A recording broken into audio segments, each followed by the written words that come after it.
Hello, this is lesson number 4, part 3. What is the nominal voltage of a fully charged nickel-cadmium cell?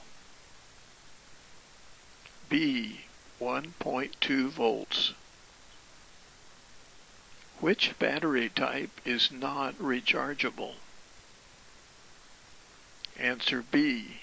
Carbon zinc. What type of circuit controls the amount of voltage from a power supply? Answer A. A regulator.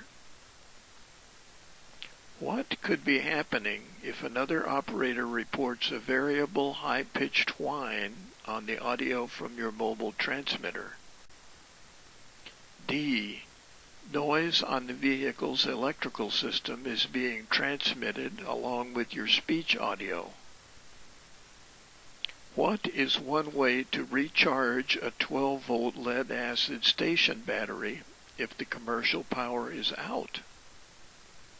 C. Connect the battery to the car's battery and run the engine. What kind of hazard is presented by a conventional 12-volt storage battery? C. Explosive gas can collect if not properly vented. What can happen if a lead-acid storage battery is charged or discharged too quickly? A battery could overheat and give off flammable gas or explode. Radio frequency interference is unwanted, unintentional signals that interfere with radio wave reception. You can generally prevent creating RFI by operating your transmitting equipment properly. Mitigating RFI usually involves applying filters. There are high-pass, low-pass, and band-pass filters. Your ham station should include a low-pass filter on the output of your transmitter or transceiver. This is what the gain versus frequency plot of a low-pass filter looks like. Notice that there is very little attenuation at the low frequencies, but more attenuation at the higher frequencies. This is a high-pass filter. Notice that there is more attenuation at the low frequencies, but less attenuation at the higher frequencies. This is what the characteristic of a band pass filter looks like. You'll notice that there is attenuation below and above the design frequency, but less attenuation at the design frequency of the filter. This is what the curve of a band stop filter looks like. Notice that the signal is most attenuated at the design frequency of the filter. There are several types of radio frequency interference. There's direct detection, where the offending signals get into the electronic circuits and cause interference. There's overload, where a strong signal overwhelms the weaker wanted signal. And there are harmonics, where you have multiples of the offending signal that coincide with the wanted signal. Cable television interference is usually the result of broken shielding somewhere in the cable. There can also be loose connections, broken connections, and corroded connections. These problems are usually solved by proper cable maintenance by the cable supplier. There are lots of RFI noise sources, including electrical arcs from motors, thermostats, electric fences, and neon signs, but also power lines, motor vehicle ignitions or alternators, switching power supplies, computers, network, and TV sets. Make sure you operate your equipment properly and eliminate interference in your own home first. In dealing with RFI, take interference complaints seriously. Make sure that you're really not the cause. demonstrate that you don't interfere within your own home, and offer to help eliminate the RFI, even if it is not your fault. Consult the ARRL RFI resources for help and assistance.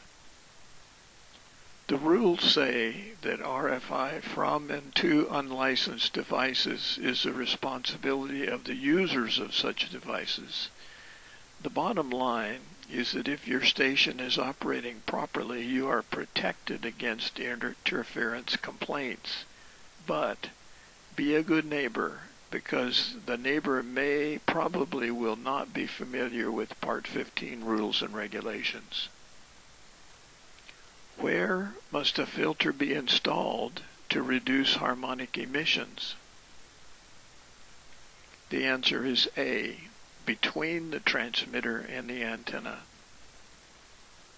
What type of filter should be connected to a TV receiver as the first step in trying to prevent RF overload from a nearby 2-meter transmitter? The answer is D, a band reject filter. Which would you use to reduce RF current flowing on the shield of an audio cable? The answer is D, a ferrite choke. What is meant by fundamental overload in reference to a receiver? Answer C, interference caused by a very strong signal. Which of the following may be a cause of radio frequency interference? D, all of these choices are correct. What is the most likely cause of interference to a non-cordless telephone from a nearby transmitter? Answer is B, the telephone is inadvertently acting as a radio receiver. What is a logical first step when attempting to cure a radio frequency interference problem in a nearby telephone? C, install an RF filter at the telephone. What should you do first if someone tells you that your station's transmissions are interfering with their radio or TV reception? Answer A, make sure that your station is functioning properly and that it does not cause interference to your own television. Which of the following may be useful in correcting a radio frequency interference problem? The answer is D, all of these choices are correct.